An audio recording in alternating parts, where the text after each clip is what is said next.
শহীদ মিনারে এসে পড়েছি।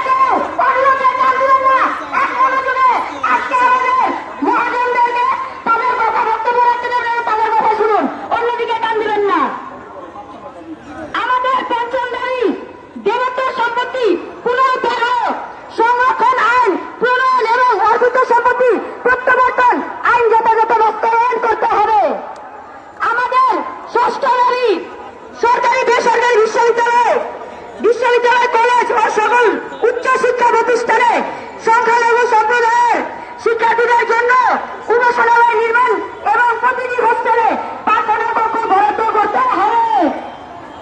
আমাদের সপ্তমদারি সংস্কৃত ও পালি শিক্ষার আধুনিকায়ন করতে হবে।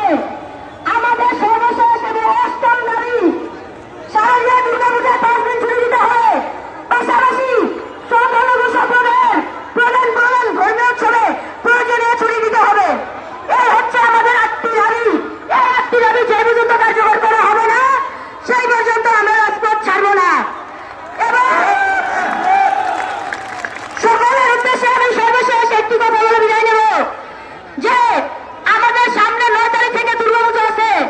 এই দুর্গাপূজাকে সার্বজনীন দুর্গাপূজা হিসেবেই সকলে উদযাপন করবেন। কেউ দয়া করে সার্বজনীন নারী পূজা হিসেবে এটাকে উদযাপন করবেন না, এটাকে দুর্গাপূজা হিসেবে উদযাপন করুন। জয় সনাতন। এই মুহূর্তে আমি যারা বক্তারা আসবেন তাদেরকে বিশেষ অনুরোধ করব যে আমাদের পূজ্য সাধু সন্ন্যাসী আছেন তাদেরকে আমরা কিছুক্ষণের মধ্যে বক্তব্য দেওয়ার জন্য ডাকবো। তো বক্তারা যারা বক্তব্য দেবেন তারা সর্বোচ্চ 1 মিনিট কথা বলবেন। আপনারা আমাদের এই আন্দোলনের সাথে সংহতি জ্ঞাপন করবেন, এটাই হবে আপনাদের বক্তব্য। এই অনুরোধ আমরা বিনীতভাবে করছি। এবার আমি কথা বলার জন্য ডাকছি পলাশকান্তি দে, নির্বাহী মহাসচিব ও মুখপাত্র, বাংলাদেশ হিন্দু জাতীয় মহাজোট। এবং পরবর্তীতে আপনারা প্লিজ আমাদের মা বোনদেরকে বাম পাশে একটু বসার সুযোগ দেন, যারা আছেন বাম পাশে একটু সুযোগ দেন। এরপর প্রস্তুত থাকবেন অ্যাডভোকেট সুশান্ত কুমার চক্রবর্তী, সাধারণ সম্পাদক, বাংলাদেশ হিন্দু মহাজোট। হ্যালো, সকলকে নমস্কার। আজকে বাংলাদেশ সম্মিলিত সংখ্যালঘু জোট কর্তৃক আয়োজিত ঐতিহাসিক এই শহীদ মিনারে সরকারের প্রতি যে ছাত্র জনতা তথাপি 3 কোটি হিন্দু জনতার প্রাণের দাবি 8 দফা দাবি বাস্তবায়নের আজকের যে ঐতিহাসিক জনসমাবেশ, এই জনসমাবেশে আমাদের বিজয় হয়ে গেছে। 3 কোটি হিন্দু সম্প্রদায় রায় দিয়েছে। এই দাবি মেনে নাও, আজ যদি মেনে না নাও তাহলে তোমরা পদত্যাগ করো। এই দাবিকে অমান্য করে কেউ বাংলাদেশে বাংলার মসনদ ধরে রাখতে পারবেন না। এই দাবি ছাত্র জনতার, এই দাবি বিভিন্ন মঠ মন্দিরের সাধু সন্ন্যাসী এক হয়ে গেছে। যেহেতু কৃষক শ্রমিক জনতা সাধু সন্ন্যাসী এক হয়ে গেছে, এই দাবির বাইরে আর কারো যাওয়ার সুযোগ নাই।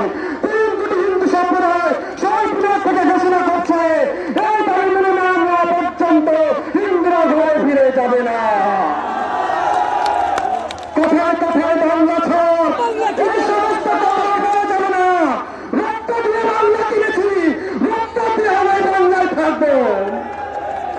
আর যারা বলেন আমাদের সাথে থাকবেন না তারা অন্য দেশে চলে যেতে পারেন, আমাদের আপত্তি নয়। হিন্দুরা দেশে থাকবে। আমরা কিন্তু 20 বছর আগের হিন্দু না, 2024 সালের হিন্দু। এই 2024 সালের একজন হিন্দু বাংলাদেশ ত্যাগ করবে না। আর যদি আমাদের বাংলাদেশে রাখতে না চান তথা ক্লিয়ার জনসংখ্যা অনুপাতে পৃথক ভূমি দিয়ে দেন। আমরা আমাদের 3 কোটি হিন্দুকে নিয়ে পৃথক ভূমিতে চলে যাব। তারপরে কোথায় কোথায় বাংলা ছাড় বলবেন না। এই ঐতিহাসিক জায়গায় 52 সালে এখানে এসেছি। 52 সাল পিঠা যায় নয়, 71 সালের সংগ্রামে কান থেকে আছে। 71 পিঠা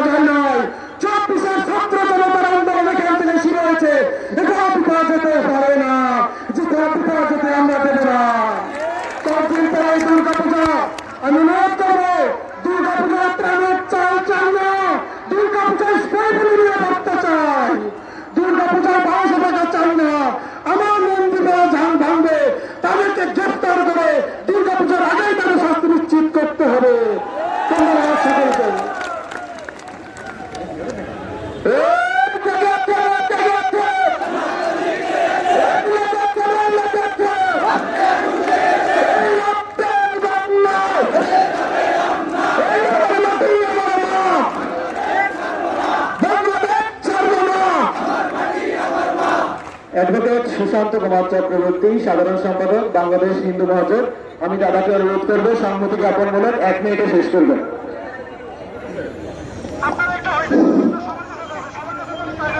আজকে অর্জন করতে হবে। আমার ভাই ও বোনেরা, আমরা এই দেশে জন্মেছি, এই দেশেই কর্ম করি, এই দেশেই আমাদের দেহলয় হবে, এই ব্যতীত কোথাও আমরা যাব না। আজকে বক্তৃতা দেওয়ার দিন নয়, তারপরও আমি একটা জিনিস আপনাদেরকে স্মরণ করিয়ে দিতে চাই। সত্য যুগে নৃসংহদেব আবির্ভূত হয়েছিল হিরণ্যকশিপুকে বধ করার জন্য, ভক্ত প্রহ্লাদকে রক্ষা করেছিলেন, সেটা ছিল সত্যযুগ। যেটায় ভগবান রামচন্দ্র এসেছেন, রাবণকে বধ করেছেন। তারপরে ভগবান শ্রীকৃষ্ণ তার মামা ইসেকে কংসকে ধ্বংস করেছেন।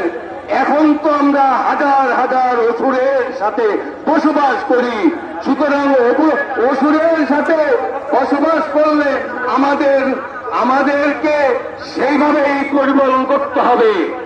আর আর্থবা বাস্তবায়নের জন্য যা যা করণীয় আছে, আর্থবা দাবি আদায়ের জন্য আমি কেন্দ্রীয় সরকার তথা তত্ত্বাবধায়ক সরকারের প্রধান উপদেষ্টার কাছে দৃষ্টি আকর্ষণ করি। অনেক সময় অতিক্রান্ত হয়েছে, কিন্তু আমাদের এই দফা এখনো একটা দফা পূরণ করা হয় নাই। ধন্যবাদ সবাইকে। ধন্যবাদ দাদাকে। আমি ধন্যবাদ সবাইকে। আমি সবাইকে বারবার অনুরোধ করেছিলাম যে শুধুমাত্র আমাদের সাথে সংহতি জ্ঞাপনমূলক বক্তব্য দিবেন আপনারা, কিন্তু আপনারা এসে বিভিন্ন ধরনের কথা বলছেন। আমি এখানে পরিষ্কার হয়ে বলে দিতে চাই, বাংলাদেশ সম্মিলিত সংখ্যালঘু জোট আজ যে গণসমাবেশের আয়োজন করেছে, সেখানে একমাত্র উদ্দেশ্য হচ্ছে আমাদের 8 দফা দাবি বাস্তবায়ন। এর বাইরে আমাদের আর কোনো উদ্দেশ্য নেই। যেহেতু বক্তব্য বিতর্কিত হচ্ছে বলে অভিযোগ আসতেছে, আমরা সিদ্ধান্ত নিচ্ছি যে আমাদের সাধু সন্ন্যাসীরা এখন কথা বলা শুরু করবেন। আমি সাধু সন্ন্যাসীদের অনুরোধ করবো প্রস্তুত হওয়ার জন্য। আমি গুরু করে নাম ঘোষণা করব। আমাদের সাধু সন্ন্যাসীদের কথার মাধ্যমে আমাদের সনাতনী কারো দয়ায় নয়। তো যে জাতি দয়ায় বাঁচতে চায় না, যে জাতি ভিক্ষার হাত বাড়িয়ে দেয় না, তাদের প্রতি কেন এত নির্যাতন? শুধু আমি একটা কথা শুনেছি, আমি এই পূর্ববর্তী বক্তাদের একটা অনুরোধ করব, কোন সরকার নয়, কোন বছর নয়, কোন সাল নয়, 71-এর পর হইতে যতবার যে সরকার এসেছে, প্রত্যেক সরকার সনাতনীদের প্রতি নির্যাতন করেছে। শুধু কোন এক সরকার নয়। আপনারা জানেন 19 সালে নানুয়া দিঘির পাড়ে, হনুমানের পাড়ে নিজেরাই কোরআন রেখে যে মন্দিরগুলোকে ভেঙেছিল, যে সনাতনী যুবকদের হত্যা করা হয়েছিল, আওয়ামী লীগ সরকার তার বিচার করেনি। 21 সালে ঠিক আছে, যাক আমার ভুল হতে পারে, তাহলে 21 সালে যে ঘটনা, তারপর থেকে যত ঘটনা, আওয়ামী লীগ বলেন, বিএনপি বলেন, জাতীয় পার্টি বলেন, সনাতনী এই বাংলাদেশ থেকে আছে সনাতনী জাতির সম্পত্তির উপরে। প্রতিষ্ঠান, আপনার জগন্নাথ ভার্সিটি থেকে শুরু করে এই রমনা পার্ক পর্যন্ত সমস্ত সনাতনী জাতির সম্পত্তি। বাংলাদেশের মধ্যে যত দাতব্য প্রতিষ্ঠানগুলো প্রায় সনাতনী সম্পত্তির উপরে দাঁড়িয়ে আছে। যত মূর্তি আছে সব সনাতনীদের মূর্তি। জাদুঘরে যত সংস্কৃতি আছে সমস্ত সনাতনীদের সংস্কৃতি। এই সনাতনীর সম্পত্তি দিয়ে বাংলাদেশের বারোয়ানি চলছে, আর এই সনাতনী কেন এত নির্যাতন সহ্য করবে? কি কারণে? এটা অন্তর্বর্তী সরকার এখন এসেছে। আমার জিজ্ঞাসা, আমার জানবার অভিপ্রায়, অবিলম্বে 8 দফা দাবি আমাদের মেনে নেন। এই 8 দফা দাবি আপনার কাছে আকুল আবেদন। আমরা সাধু সন্ত কেন পথে আসব? সনাতনী সাধু সন্ত সহসা পথে আসে না। সনাতনী সাধু সন্ত সহজা রাজপথে নামে না। আর যারা যদি একবার সাধু সন্ত এখন আসেনি, এই বাংলায় হাজার হাজার সাধু সন্ত আছে। আপনারা এখনো, আমি অন্তর্বর্তী সরকারের কাছে বলি, সাধু সমাজ যদি একবার পথে নেমে পড়ে, এই 8 দফা দাবি যদি না মেনে নেন, যদি নেমে পড়ে, জানবেন পুরো শহর অচল হয়ে যাবে, পুরো শহর অচল হয়ে যাবে। আর হে সনাতনী যুবকবৃন্দ, তোমরা এমন ধর্ম জন্মগ্রহণ করেছো, যে ধর্মে মরে না বাঁচতে শিখায়। সনাতন ধর্মে বাঁচতে শিখায়। সনাতন ধর্মে জন্মান্তরবাদ আছে, তুমি মরবে না, ভয় নেই। জাতির জন্য প্রাণ দান করবো, তথাপিও জাতিকে ছাড়বো না। জাতির জন্য জীবনকে শেষ করে দেব। এই যতগুলো সাধু সন্ত এসেছে, প্রত্যেকটা সনাতনী এই একমাত্র জীবনটাকে বলিদান করেছে তার ধর্মের জন্য। এই সাধু সন্ত মরতেও শিখেছে। জানবেন, সাধু সন্ত আর ঘরে বসে থাকবে না। আর যদিও কোনো সাধু সন্ত ঘরে ঘুমিয়ে থাকে, জানবে ওরা সনাতন ধর্মের সাধু নয়, ওরা পাঁচেটা কুকুর। যারা ঘুমিয়ে থাকবে, সনাতনী স্বার্থে না জাগ্রত হবে, ওদেরকে ভালোবেসে লাভ নেই। আজকে আপনারা যারা এসেছেন সাধু সন্ত বৃন্দ, আমি প্রত্যেকটা সাধুকে বলবো, এবং প্রত্যেকটা আজকে আমার যুবক বাবাকে দেখে আমার খুব ভালো লাগছে, আনন্দ লাগছে। এমন করে কোথাও এত সহসা দেখা যায় না। তবে এমন নয়, আরো জাগতে হবে, আরো আসতে হবে।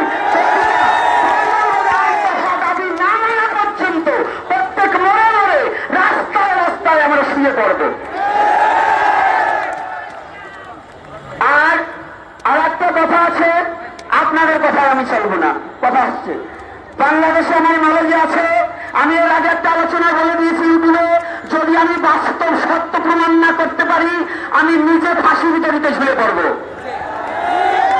এই যে হিন্দুদের প্রতি অত্যাচার এবং জায়গায় জায়গায় দেবতা মন্দির দখল করা হচ্ছে এবং করবার জন্য যারা উস্কানি করছে, আমি আবদার রাখছি, এই বাংলাদেশ হিন্দু মুসলমান কোনো রিসারিসি ছিল না। হিন্দু মুসলমান পরস্পরে হিন্দু বাড়ি লাড়ু চিরা খেয়েছে। অনেক মুসলমান আমার হাতে আমি 20 জন লাড়ু খাইয়েছি। তাহলে আজকে কারা এই বাংলার বুকে কারা এই মূর্তি ভাঙছে, এটাকে তদন্ত করে আইনি নোটিশ দিয়ে এবং এটা তদন্ত করে আইন পর্যবেক্ষণ করে যেন এদেরকে চিহ্নিত করা হোক। আর সনাতনী যদি দুবার স্বাধীন হয়, শুধু বারে বারে শুনছি স্বাধীন, একবার 71 স্বাধীন হয়েছে, আবার এখন নাকি স্বাধীনের কথা শুনছি। কিন্তু যদি স্বাধীন হয়ে থাকে, হিন্দু কেন পরাধীন?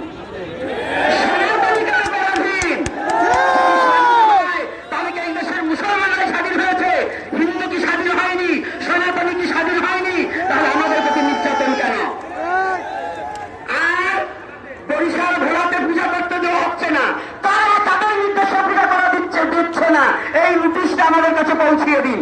কারা এত বড় হিম্মত আছে বাংলার বুকে আমাদের পূজা বন্ধ করার মতো? খাচ্ছো আমাদের, পড়ছো আমাদের, সম্পত্তি এখন আরো চেয়েছে আতাতে গেলে তোমার বাধ্যতার নামই নেই।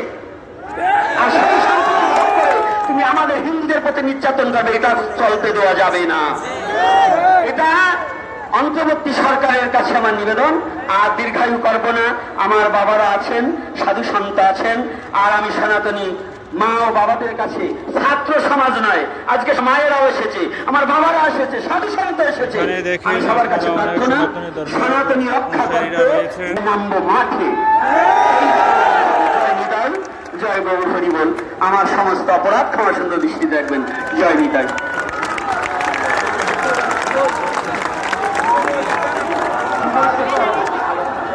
মানব জাতিকে হতাশায় নিমগ্ন করেছিল। সুধীবৃন্দ, আমার সংগ্রামী ভাইয়েরা, একটি জিনিস বিবেচনা করুন, দুর্যোধন কোথায় আর পাণ্ডব কোথায়? কংস কোথায়? জরাসন্ধ কোথায়? আমরা আগামী 7-8 দিন পরে দুর্গাপূজা করব। এই দুর্গাপূজার মূল ভিত্তি কি? দৈবী শক্তি আসরিক শক্তির সঙ্গে যুদ্ধ করে। এই তো দৈবী শক্তি আসরিক শক্তি